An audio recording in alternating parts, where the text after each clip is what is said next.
oxígeno. La sangre nunca se queda sin oxígeno, ¿no? Pero sí tiene menos oxígeno.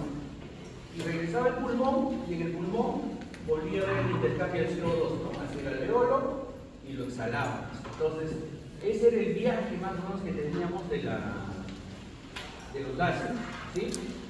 Entonces, este viaje que tenemos de los gases, tiene que iniciarse en algún lugar y se inicia en el alveolo, pero para eso, ¿sí? Tiene que difundir primero. ¿Y cómo difunde? Dijimos, pues, el coeficiente de difusión, la presión que tiene el área expuesta y que la membrana alveolo capilar esté íntegra y tenga menos de 0.5 micras, ¿no es cierto?, de distancia. Entonces, con eso difunden las moléculas de oxígeno y que haya las presiones diferenciales. Por lo menos mínimo 1 milímetro de mercurio entre el alveolo y la sangre, ¿no? Una presión diferencial. Mínimo decimos eso. Entonces, cuando el oxígeno difunde a través de la membrana alveolo capilar, va a ir hacia los alveolos capilares, va a ir hacia los vasos sanguíneos. Y de ahí va a ingresar hacia los eritrocitos. Entonces, aquí hay un intercambio. El CO2 que viene por la sangre es eliminado hacia el alveolo y se elimina hacia el ambiente. Y el oxígeno que ingresó desde el medio ambiente por la presión barométrica ingresa a la sangre. ¿Sí? Acá tenemos, por ejemplo, ¿no? Llega el alveolo, en la parte superior llega el alveolo, ¿sí? Y este es el capilar. El capilar venía con 40 milímetros de presión de oxígeno, ¿se acuerdan? Porque se habían consumido en las células, todo ese cuento. Adelante. Viene con 40 milímetros de oxígeno. Y en el alveolo había 100, entonces hay una diferencia más o menos de 60 milímetros, una diferencia muy amplia. Eso es a nivel del mar. Pero habíamos visto que a nivel de la altura, cuando va subiendo, la presión en el alveolo va disminuyendo también, ¿sí? Y entonces a veces nosotros no tenemos suficiente presión para que pase el oxígeno. ¿Qué pasa en el Everest, por ejemplo, en el monte Everest? ¿El Everest a cuántos metros está sobre el nivel del mar? Cultura general. 80.000 y tantos, ¿no? 800. Entonces, conquistar los picos del Everest es una tarea titánica, casi imposible, por la presión de oxígeno comienza a ser 19 milímetros de mercurio, ¿se imaginan? Entonces, no ingresa oxígeno, la mayoría ingresa con balones de oxígeno que le aumentan la presión. ¿Se acuerdan que les comenté que cuando tenías el balón y le comenzabas a aumentar el VO2, aumentaba la presión de oxígeno, ¿no? Para poder llegar ahí, ¿no? El nudo de Porcher, ¿no? Entonces, y ahí vienen los problemas de los males de altura, ¿sí? Entonces, mucha gente muere, colapsa por edema cerebral, edema pulmonar agudo, insuficiencia cardíaca, y ahí nomás se muere. Entonces, en el Everest hay creo que 60 y tantos muertos ahí, ¿no? Como es tanto frío, están congelados, ¿no? Desde los años 70 hay un muerto que le dicen el botas rojas, ¿no? Porque está ahí congelado y tiene las botas rojas, ¿no? Entonces, es como una señal que está llegando a la punta, ¿no? El botas rojas murió cerca de la cumbre. Entonces, está ahí, sus botas están ahí, el cadáver está ahí, pero nadie lo va a sacar, pues. Con esa presión no te vas a poder hacer ejercicio para sacar cadáveres, ¿no? Entonces los cadáveres están ahí, ¿no? En la punta del Everest, como señal de estos problemas. ¿Ya? Entonces, ¿se dan cuenta, no? Entonces, y claro, si tú tienes una presión de 40 a nivel venoso que va llegando al pulmón, y en el alveolo capilar va veniendo el intercambio, entonces la presión va subiendo, y esa es la presión de oxígeno a nivel capilar arterial. Entonces, vamos diferenciando arteria con sangre venosa, lo que llamamos, ¿no? Sangre oxigenada con sangre desoxigenada. Bien, entonces, ¿y cómo va esa sangre? Esa sangre pues se oxigena en el pulmón, ¿sí? Pasa a la aurícula izquierda, que viene desde los pulmones, ¿no es cierto? Entonces, la aurícula derecha llega a la sangre, va a los pulmones la oxigenan, pasa a la aurícula izquierda, y la aurícula izquierda es expulsada e inyectada por el ventrículo izquierdo hacia el resto de la economía, ¿sí? Pero este oxígeno que llega ahí a los capilares, ¿cómo se transporta? Como yo les decía, la hemoglobina es como un Uber para el oxígeno, ¿no? El oxígeno se pega a la hemoglobina no está dentro de los eritrocitos, la hemoglobina es una proteína, se va a pegar, se va a pegar al oxígeno. Pero también hay oxígeno libre en el plasma sanguíneo, pero es lo mínimo. 97% casi va a pegar a la hemoglobina y el resto va a pegar al plasma libre. Va libre, el oxígeno, sus moléculas de oxígeno van libres. Ese oxígeno que está libre en el plasma es muy riesgoso. Es muy riesgoso. Entonces el oxígeno, como cualquier cosa externa, es un medicamento. Finalmente, la primera indicación, el primer medicamento que le ponemos a un paciente en insuficiencia respiratoria es oxígeno, es un medicamento. Y a veces le ponemos tanto oxígeno, que se pega la hemoglobina 100% y no te da el resto del oxígeno que está en la sangre, en el plasma, nada libre en el plasma. Y a veces no es un montón de oxígeno que está libre en el plasma, y este oxígeno libre en el plasma lo que hace es generar radicales libres, inflamatorios, y entonces comienzan a producir daño en el resto del organismo. Entonces tampoco es que el oxígeno, ya hay un paciente, ya ponle 100% oxígeno, nada de aire, solo oxígeno.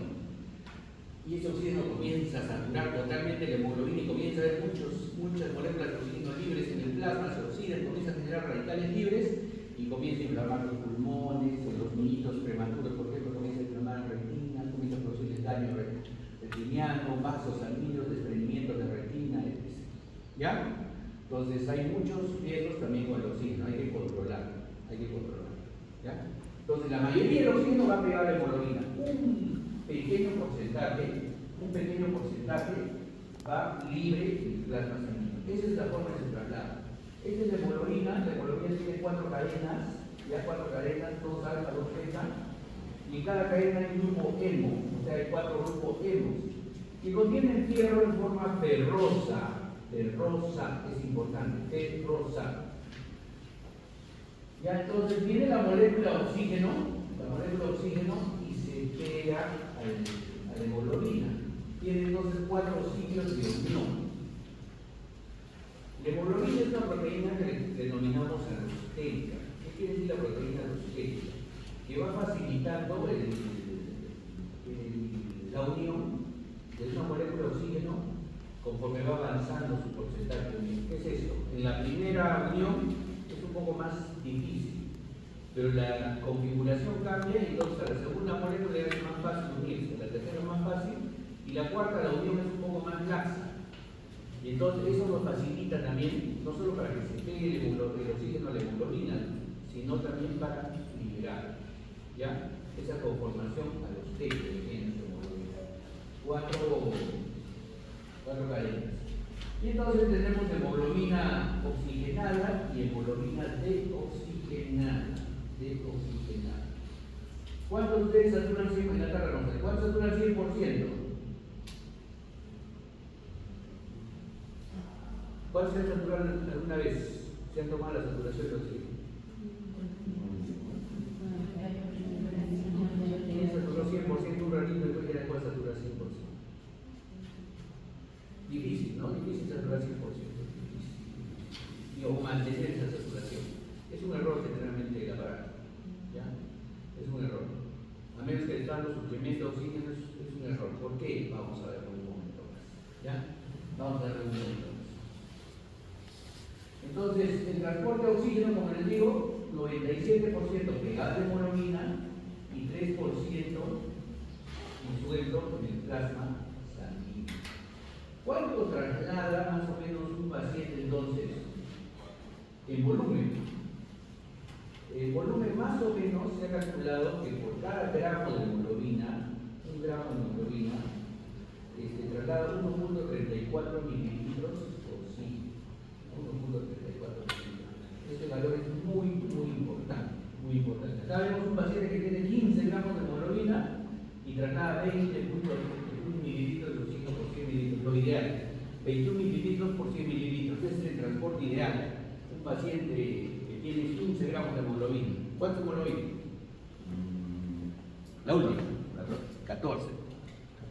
14.9, sí. 11, claro. ¿Ah? 14. ¿Quién tiene menos de 10? Sea sincero. Nadie está bien alimentado, no hay excusa para nada. Entonces, en una mujer, ¿cuánto es la hemoglobina normal en una mujer? 11 a 13. ¿Y de un varón?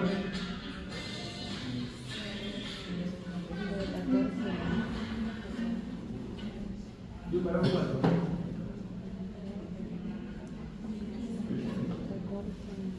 12 a 15, ¿no? Un varón. La mujer siempre va perdiendo por el periodo menstrual, pierde sangre, ¿no? Entonces tiene menos cantidad de hemoglobina, porque es evidente siempre eso, ¿ya? Y la testosterona estimula la eritropoyetina y hace que se produzca, recuerden, hace que se produzca más glóbulos rojos, ¿no? Entonces, esos son dos motivos por los cuales los varones tienen más hemoglobina que las mujeres, ¿ya? Entonces, pero ese 15 gramos lo alcanzamos pocos, ¿no? Van ustedes al colegio 325 en Viñani. Los chiquitos, ¿cuánto tienen hemoglobina? Los chiquitos, 9, 10, ¿no? 9, 10. ¿Transportarán los 20.1 mililitros que se requiere? 21 mililitros. 1.34 por 10 gramos de hemoglobina. ¿Cuánto es? 13.4 gramos. 13 gramos llevan. Ya 13.4 mililitros. Casi 8 puntos menos de lo que necesitamos, ¿no es cierto? Entonces, 8 mililitros menos. Vamos a ver la importancia entonces de la hemoglobina. ¿Ya? Vamos a ver la importancia de la cantidad de hemoglobina. El oxígeno se pega a la hemoglobina. Entonces, 1.34 mililitros aproximadamente. Van a encontrar que lo ideal es 1.39, ¿ya? Es lo ideal. 1.39, pero ¿por qué no es 1.39? Yo les cuento que es 1.34. Porque tenemos CO2 circulante. Y más adelante vamos a darnos cuenta de eso. Ese CO2 circulante también se pega un poco a la hemoglobina. ¿Ya? Se pega un poco a la hemoglobina. Entonces nos altera. Por eso casi nadie tiene 100% de saturación. ¿Ya? La mayoría tiene ustedes a su edad deben tener 96, 97, 95, 97. Yo a mi edad era 92, 94. ¿Ya? Entonces vamos cambiando. Entonces, si la saturación es 99, 97% en la sangre arterial y la sangre venosa, con 40 milímetros de presión de oxígeno, satura solo 75%. ¿Qué quiere decir esto? Ya comenzamos una confusión, ¿cierto? O sea, hay dos valores. Sí, hay dos valores que se correlacionan, ¿ya? El oxígeno ingresa a nuestro torrente sanguíneo y se pega a la hemoglobina. Se pega a la hemoglobina. Cuando se pega la hemoglobina a nuestro oxígeno, la satura nuestra hemoglobina. Y la satura y la puede llevar a 97, 98%. Es decir, si tienes 15 gramos, tus 15 gramos no van a estar saturados. Van a estar saturados en 97, 96%. Pregunta de examen. 97, 96%, no así, ¿no? ¿Cuántos saturados? No es un ejercicio. Van a saturar 96%, ¿no? Entonces, el 96, ¿cuántos gramos de hemoglobina útil tendrás si es 96% en 15? ¿Cuántos gramos de hemoglobina útil tienes? 14.4.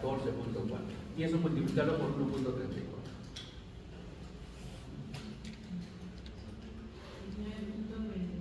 Ya, entonces no trasladan los 20.1, sino 19.3 mililitros. ¿Ya? Y ahí vamos cambiando. Entonces, cuando saturas menos, vas transportando menos oxígeno. ¿Sí? Tu hemoglobina la libera y ya no tiene tanto oxígeno para transportar. Es decir, los pacientes que saturan menos de 90, 80, 85 están transportando menos oxígeno. Eso es lo que quiero que entiendan. Y la presión de oxígeno, la presión de oxígeno es la presión total, lo que existe en el plasma. Pero ¿quién es el que transporta el oxígeno finalmente? ¿Quién suelta el oxígeno hacia los tejidos? La hemoglobina. Y el resto está transportándose. Es decir, tú puedes tener 100 milímetros de presión de oxígeno, es decir, hay una buena cantidad de oxígeno en tu sangre, pero tu hemoglobina solo se satura 70, 80. ¿Ya? ¿Puede pasar eso? Hay circunstancias en las que pasa eso. Ahorita vamos a ver. Sobre todo en pacientes críticos. Vamos a ver. Entonces, más o menos, la saturación arterial es 99, 97, 99. La saturación de oxígeno, saturación, eso quiere decir el oxígeno que está pegado a la hemoglobina. Y la presión de oxígeno que es la suma de lo que está pegado en la hemoglobina y el oxígeno libre en plasma, su presión de oxígeno es más o menos 100 milímetros de mercurio. Y en la sangre venosa saturas más o menos 75, y tu presión de oxígeno ya digamos que era 40, o 40 milímetros. ¿Y dónde saco la presión de oxígeno? Ustedes iban a ser tigres porque ustedes tienen que entrar desde externo, tienen que ir y sacar la sangre, pulsar las arterias para sacar sangre arterial y poder sacar la presión de oxígeno. Eso se saca en agujitas especiales, pero son muy simples. Se saca, se mide en una máquina de gasometría que está ahí en emergencia. La mayoría de sitios solamente tú pones la gota y sale el valor y sabes cuánto es la presión de oxígeno del paciente. ¿Ya? ¿Y la saturación cómo la sacan? Con su dedito, ¿no? Saturas y ves la saturación y ves la correlación. ¿Qué pasa a veces? Como les decía, el interno viene, bien, un segundo y me trae presión de oxígeno 45, 40 y el paciente está bien. ¿De dónde? ¿Qué puso? La vena, no puso arteria, puso vena, ¿no es cierto? Clarito te das cuenta, si te jure el interno, sí, no. Puso vena. ¿Ya? Entonces tienen que. Eso es una competencia procedimental que ustedes van a aprender con esto. A todos nos parece imposible con eso. Entonces la presión de oxígeno se va a correlacionar, tiene una correlación, este es un cuadro esculpido. La presión de oxígeno se correlaciona a presión de oxígeno. ¿Qué quiere decir? Presión de oxígeno quiere decir en milímetros de mercurio, 40, 50, 60, 70, 80, 100 milímetros de mercurio de presión de oxígeno en la sangre, se correlaciona con la saturación de la hemoglobina. Es decir, a más presión, salvo patologías muy extremas, a más presión hay más saturación. Cuando baja la presión de oxígeno, es decir, disminuye la cantidad de oxígeno en la sangre, disminuye la cantidad de oxígeno, baja la saturación, ¿no? Entonces es una correlación.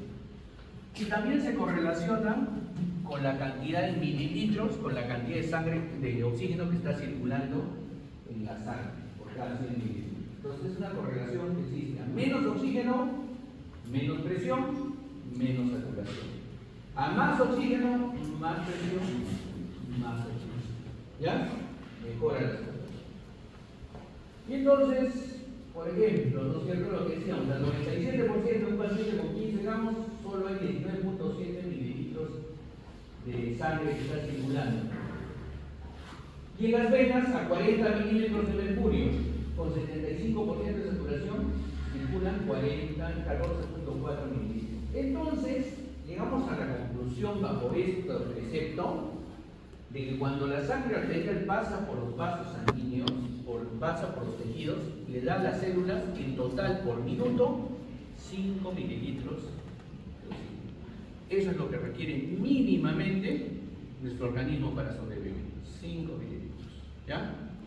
Si eso entendemos, entonces vamos a estar contentos cuando hagamos nuestro tratamiento de nuestros pacientes y le vamos a poner oxígeno cuando lo requieran y no le vamos a poner, o no, si no lo requieren, no le ponemos oxígeno. Requieren 5 mililitros. ¿Ya?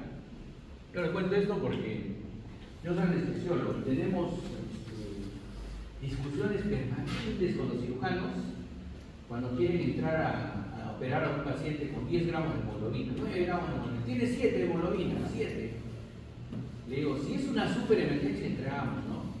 A ver, pero saquen a 7 gramos de hemoglobina, saturando 95%, ¿cuántos mililitros transporta? A ver, saquen de 7 gramos, saquen la cantidad, 95%. ¿Cuánto es 95% de 7 gramos? Sí, son 95. Ya, y eso multiplicado por 1.34 es que es lo que cada gramo de hemoglobina transporta de oxígeno. Entonces, ese paciente con 7 gramos de hemoglobina saturando al 5 transporta 9 mililitros. 9 mililitros de oxígeno. ¿Sí? 9 mililitros. ¿Cuánto requieren las células para sobrevivir normalmente al minuto? 5 mililitros. Y el otro está así, al debe, ¿no? 9 con 5, 5 y le da. Su sangre ya no se satura tanto, pero lo que cambia total cuando lo llevan a hacer operaciones es que los anestésicos lo vasodilatan al paciente y entonces su corazón comienza a latir más rápido y entra en un estado interminable. Y entonces vamos a ver ahorita cómo cambia el requerimiento de oxígeno en el estado hiperdinámico. ¿Ya? Entonces 5 mililitros por minuto requieren las células para hacer su trabajo normalmente, hacer su ciclo de Krebs y todo eso. ¿Ya? ¿Estamos de acuerdo, no?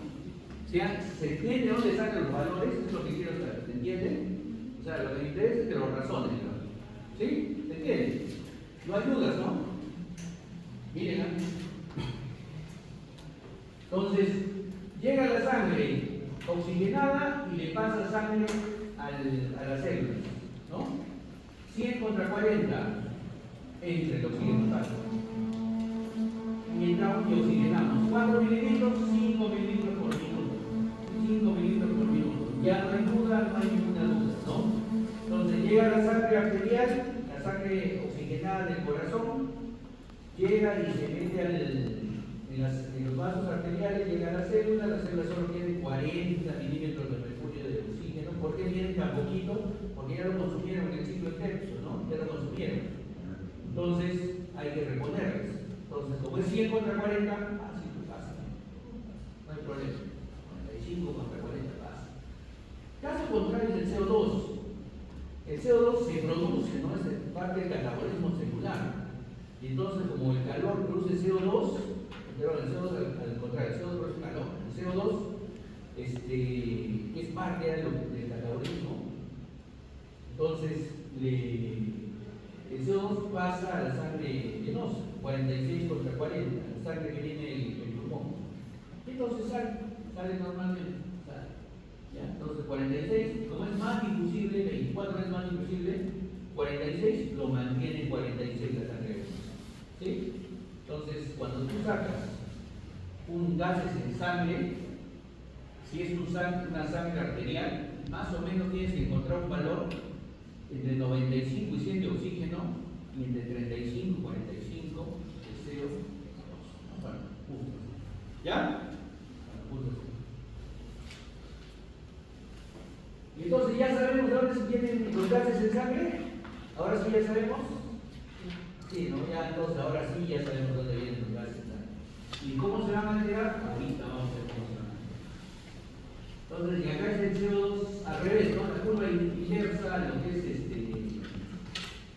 la curva inversa, ¿no? El CO2 va llegando a los pulmones, con 46 y comienza a expulsarse, ¿no? Llega a los pulmones con 46 y así como recibió oxígeno, elimina CO2.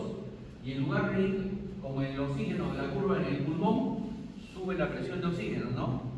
En el pulmón baja la presión de CO2 hasta 40. ¿Por qué?